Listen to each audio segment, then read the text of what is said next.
आपल्या सर्वांचं आपल्या कट्टा इंजिनियर्स या यूट्यूब चॅनलवरती सहर्ष स्वागत. शिकताय ना, शिकायलाच पाहिजे. आज आपण या व्हिडिओमध्ये सॉम या सब्जेक्टमधील simple stresses strain and elastic constant या चॅप्टरमधील type 1A simple stresses strain या फॉर्म्युलांवरती आधारित न्यूमरिकल नंबर 11 पाहणार आहोत. काय येतो? अ स्टील रॉड म्हणजे एक स्टील रॉड दिलेला आहे, is subjected to an axial pull of 25 kilonewton. म्हणजे एक स्टील रॉड दिलेला आहे, त्याला पी एवढा फोर्स 25 किलोन्यूटन काय करते? पुल करते, म्हणजे बाहेरच्या साईडला ओढण्याचं काम करते. तर तो लोड किती दिलेला आहे? Axial pull load 25 kilo newton. Find minimum diameter if the stress is not exceed 100 newton per mm square. म्हणजेच आपल्याला त्या स्टील रॉडचा काय करायचं आहे, जो काय डायमीटर आहे तो आपल्याला काय करायला सांगितलंय, फाइंड आउट करायला सांगितलेला आहे. आणि स्ट्रेस सुद्धा गिवन दिलेला आहे, किती? 100 newton per mm square. The length of rod is, जो काय रॉड आहे त्याची लेंथ किती दिलेली आहे आपल्याला, इथून ते इथपर्यंत 2000 mm. अँड टेक ई, त्या जो स्टील रॉड आहे त्याची मटेरियलची यंग मॉड्युलस किती दिलंय? 2.1 into 10⁵ Newton per mm square. तर दिलेल्या न्यूमेरिकलच्या आधारे काय करूया, आपण सर्वप्रथम गिवन डाटा नोट डाऊन करण्याचा प्रयत्न करूया. गिवन मध्ये काय काय? एक्सियल पुल लोड दिलेला आहे, किती? 25 किलो न्यूटन. तर किलो न्यूटनचं आपल्याला काय करावं लागतं? न्यूटन मध्ये कन्व्हर्जन करावं लागतं. तर युनिट कन्व्हर्जनचे याच्या अगोदर आपण एक व्हिडिओ पाहिलेला आहे, त्यात सर्व A to Z युनिट कन्व्हर्जनच्या रिलेटेड कव्हर केलेले आहेत. त्या व्हिडिओची लिंक डिस्क्रिप्शन मध्ये ठेवतो, तिथून या गोष्टी तुम्ही कव्हर करू शकता. तर किलो न्यूटनचं न्यूटन कसं करतो? किलो म्हणजे असतं 10⁻³ असतं, म्हणजे काय होणार? 25 इंटू 10⁻³ न्यूटन. किलो न्यूटनचं न्यूटन कसं करतो? किलो म्हणजेच 10⁻³ म्हणजे 25 into 10⁻³ Newton as it is लिहायचं. त्यानंतर काय दिलंय? स्ट्रेस दिलेले. स्ट्रेस किती आहे? 100 newton per mm square. Stress कशी डिनोट करतो? सिग्माने. ती दिले किती? 100 newton per mm square. Already newton per mm square मध्ये युनिट कन्व्हर्जन करण्याची गरज नाही, ऍज इट इज ठेवूया. Length of rod capital L किती दिलेले? 2000 mm. 2000 mm ऑलरेडी mm मध्ये, त्यामुळे युनिट कन्व्हर्जन करण्याची गरज नाही. नेक्स्ट काय? यंग मॉड्युलस ई किती दिलाय? 2.1 into 10⁵ Newton per mm square. हा सुद्धा न्यूटन पर mm स्क्वेअर मध्ये असल्यामुळे युनिट कन्व्हर्जन करण्याची गरज नाही. आणि फाइंड आउट काय करायला सांगितलंय? Minimum diameter. टू फाइंड काय करायला सांगितलंय? Minimum diameter. तर आपल्याला जर डायमीटर फाइंड आउट करायचं असेल तर त्यासाठी आपल्याला काय पाहिजे? एरिया माहित पाहिजे. Area circular cross sectional area आपण कसा करतो? πd square divided by 4. मग त्यातला जो डी आहे डायमीटर, तो आपल्याला काय करायचा आहे? कॅल्क्युलेट करायचा आहे. सर्वप्रथम काय करूया? एक डायग्राम ड्रॉ करूया. एक circular cross sectional area, axial pull आहे. या स्टील रॉडला काय करते? बाहेरच्या साईडला ओढण्याचं काम करते. तो किती दिलाय? 25 किलो न्यूटन. हा जो डायमीटर आहे तो किती दिलेला आहे डायमीटर त्यांनी? तर आपल्याला काय करायला सांगितलंय? फाइंड आउट करायला सांगितलंय. त्यानंतर लेंथ किती दिली आहे त्याची? 2000 mm. 2000 mm एवढी त्याची लेंथ दिलेली आहे. अजून काय दिलंय? फोर्स दिला, स्ट्रेस दिलेला आहे, लेंथ दिलेलं आहे, यंग मॉड्युलस ई दिलेला आहे. आता बघा, चेंज इन लेंथचा आपण फॉर्म्युला काय वापरतो? PL divided by AE. मग हा फॉर्म्युलाने एरिया निघतोय का बघूया. जर का आपल्याला यातला एरिया फाइंड आउट करायचा असेल तर PLE आणि चेंज इन लेंथ ह्या सर्व व्हॅल्यू माहित पाहिजे. मग बघा, पी दिलंय का? दिलंय. लेंथ दिलंय का? दिलंय. यंग मॉड्युलस दिलाय का? दिलाय. चेंज इन लेंथ दिलाय का? नाही दिले. मग म्हणजे चेंज इन लेंथ सुद्धा माहित नाही, एरिया सुद्धा माहित नाही. यातल्या दोन व्हॅल्यू अननोन आहेत, म्हणून हा फॉर्म्युला वापरायचा नाही. याच्या व्यतिरिक्त दुसरा अजून एरियाचा कुठला फॉर्म्युला आहे? हा फॉर्म्युला आहे बघा. स्ट्रेस आणि पी माहित आहे का? स्ट्रेस माहित आहे, पी माहित आहे. यावरून काय करू शकतो आपण? एरिया फाइंड आउट करू शकतो. मॅक्झिमम स्टार्टिंगला हा फॉर्म्युला वापरायचा. Change in length is equals to PL divided by AE. यातल्या सर्व एक व्हॅल्यू अननोन आणि बाकीच्या सगळ्या नोन व्हॅल्यू असतील तर हा फॉर्म्युला वापरायचा, जर नसेल तर नेक्स्ट ह्या फॉर्म्युला जायचं, नाहीतर स्टार्टिंगला हा फॉर्म्युला मॅक्झिमम वापरायला ट्राय करायचा. मग आता सध्या यात काय चेंज इन लेंथ माहित नाही, एरिया माहित नाही, दोन व्हॅल्यू माहित नसल्यामुळे हा फॉर्म्युला वापरू शकत नाही.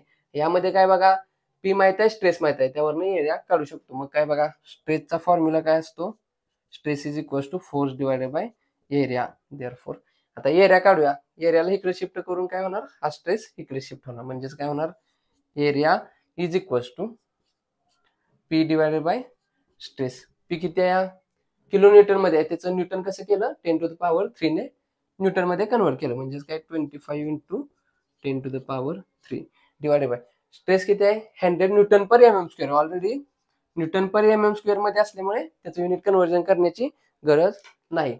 आता काय करूया, कॅल्क्युलेटरच्या सहाय्याने कॅल्क्युलेट करूया. फर्स्ट ब्रॅकेट मध्ये 25 into 10⁻³ bracket complete divided by 100, 250 काय आला आपला एरिया, 250. एरियाचं युनिट काय असतं, एम एम स्क्वेअर. आता एरिया आपल्याला माहित झालेला आहे. आता काय करूया, सर्क्युलर क्रॉस सेक्शनचा एरिया कसा काढतो तो फॉर्म्युला लिहा. तर सर्क्युलर सेक्शनचा एरिया कसा काढतो, पाय डी स्क्वेअर डिवायडेड बाय 4. यातले आपल्याला डी व्हॅल्यू माहित फाइंड आउट करायचे आहे. मग काय करूया, डी एका साईडला ठेवायचं, बाकीच्या सगळ्या टर्म या साईडला नेऊया. मग बघा देअरफॉर हा डी स्क्वेअर फक्त इथं ठेवूया as it is equal to बाकी सगळं ह्या साईडला पाठवूया. बघा हे डिवाइड आहे, इकडे आल्यानंतर काय होणार, इंटू होणार, म्हणजेच काय 4 इंटू ए, आणि हे पाय इकडे इंटू आहे, इकडे आल्यानंतर काय होणार, डिवाइड होणार, म्हणजेच 4 इंटू ए डिवायडेड बाय पाय. आता डी स्क्वेअरचा आपल्याला काय पाहिजे, फक्त डी पाहिजे. मग हे जर स्क्वेअर घालवायचं असेल तर इकडच्या साईडला काय करावं लागेल, अंडर रूट मध्ये लिहावं लागेल. मग काय होणार, under root 4 into A divided by पाय.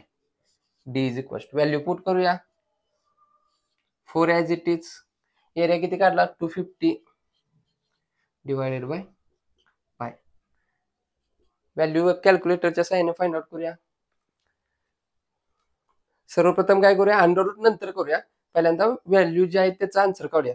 4 इंटू 250 किती आलं, 1000. हे आन्सर मध्ये सेव्ह असणार आहे, कॅल्क्युलेटरच्या आन्सर मध्ये सेव्ह असतात. ऑन करतो मी, म्हणजे सध्या आता ब्लँक आहे आपल्या इथे, एकही इथं नंबर नाही, परंतु हे आन्सर मध्ये सेव्ह असते, इथं जे आन्सर वचन असतं त्यात सेव्ह असतं.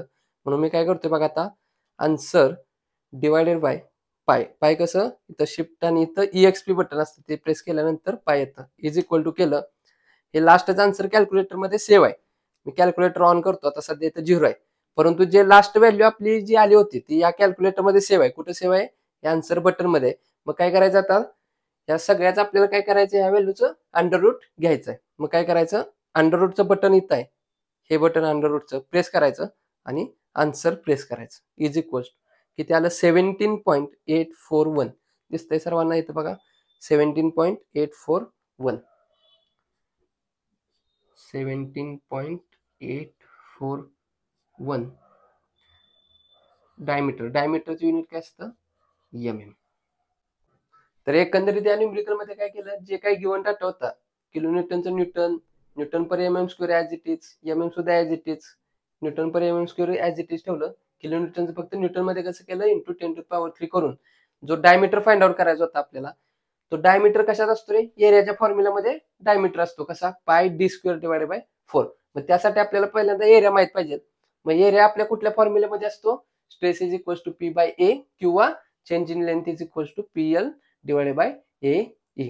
मग स्टार्टिंगला काय करायचं, मॅक्झिमम हा फॉर्म्युला अप्लाय होत असेल तर हा अप्लाय करायचा, जर हा अप्लाय होत नसेल तर इकडे जायचं. मग यासाठी मग बघा, P माहित होतं आपल्याला, L माहित होतं, एरिया फाइंड आउट करायचा होता, E दिलेला होता, परंतु चेंज इन लेंथ यात दिले नाही. म्हणजे दोन व्हॅल्यू अननोन असतील तर आपल्याला फॉर्म्युला अप्लाय करून सुद्धा आन्सर भेटणार नाही. म्हणून हा कॅन्सल करून काय केलं आपण, स्ट्रेस या फॉर्म्युलाकडे गेलो, P डिवायडेड बाय A.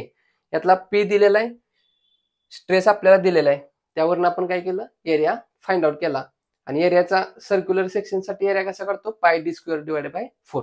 मग आपल्याला ही डी स्क्वेअर इथं पाहिजे होतं, डी स्क्वेअर एका साईडला ठेवून बाकीच्या सगळ्या टर्म दुसऱ्या साईडला पाठवल्या, म्हणजेच काय होणार, इकडे डिवाइड 4 आहे, इकडे इंटू होणार 4 इंटू A, आणि हे पाय डी स्क्वेअरला काय आहे, इंटू आहे, इकडे आल्यानंतर काय होणार, डिवाइड होणार. परंतु आपल्याला ओनली डी पाहिजे, परंतु इथं काय डी स्क्वेअर आहे. मग डी स्क्वेअरचं डी घेण्यासाठी काय करायला लागतं, दुसऱ्या साईडला अंडर रूट घ्यायला लागतं. म्हणून सगळं काय केलं, अंडर रूट मध्ये पुट केलं. 4 इंटू एरियाची व्हॅल्यू 250 पुट केली डिवाइड बाय पाय. कॅल्क्युलेशन करताना काय केलं, 4 इंटू 250 काय आन्सर आलं, डिवायडेड बाय पाय केलं, काहीतरी आन्सर आलं. त्या आन्सरचं काय करायचं, अंडर रूट घ्यायचं. म्हणजे कॅल्क्युलेटर मध्ये काय करायचं, अंडर रूट, आणि त्यामध्ये ही जे काय आन्सर येतंय ते पुट करायचं. केल्यानंतर व्हॅल्यू किती आली आपली, 17.841 mm. तर या व्हिडिओ हे जे काय न्यूमरिकल आपण सॉल्व्ह केलेलं आहे, या न्यूमरिकलच्या रिलेटेड जर तुम्हाला काही शंका असतील तर कमेंटद्वारे कळवा. हा व्हिडिओ आवडला असेल तर नक्की लाईक करा. जास्तीत जास्त आपल्या मित्रांपर्यंत या गोष्टी शेअर करत चला, जेणेकरून आपल्यासोबत आपल्या मित्रांचाही चांगला फायदा होईल. अजून आपल्या कट्टा इंजिनियर्स या चॅनल जर सबस्क्राईब केलं नसेल तर सबस्क्राईब करून समोरील बेल आयकॉन दाबा, जेणेकरून तुम्हाला सर्वात अगोदर याची नेक्स्ट नवीन व्हिडिओची नोटिफिकेशन मिळून जाईल. पुन्हा भेटू नेक्स्ट व्हिडिओमध्ये सर्क्युलर क्रॉस सेक्शनचा न्यूमरिकल नंबर 12 घेऊन. तोपर्यंत आपल्यासोबत आपल्यांची काळजी घ्या. धन्यवाद.